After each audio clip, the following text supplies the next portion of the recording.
సముద్రంలో బెహ్రాన్లో సముద్రంలో చేపలు అయ్యి మేము గేలమ్మలో చూపించాను కదా, అవి దాని ద్వారాగా తీసినవి. అదే కొన్నాయి కాదు,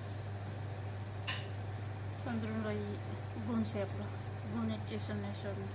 ఎన్ని చేపలు ఉంటాయి కదా మనకి ఇంటి అలాంటివి తెల్లగా ఉన్నాయి. ఇప్పుడే తెచ్చాడు బాబు. ఇంకా పెద్దవి తెస్తారు అవి అంట చలికాలం దగ్గరలో ఆడతాయంట. 1 కేజీ ఉంటుంది. ఇది వీడియోలో మళ్ళీ చిన్నగా కనపడుతున్నాయి. ఇది 100 గ్రాములు ఉంటుంది. ఇది 1/2 కిలో ఉంటుంది. పొలకాయలు కాడ చూడండి, గూని వచ్చేసి ఉన్నాయి, గూని చేపలు. సరేనా, చూడండి, నచ్చితే లైక్ చేయండి. సరే బాయ్. ఎవరో లైక్ చేస్తలేదు.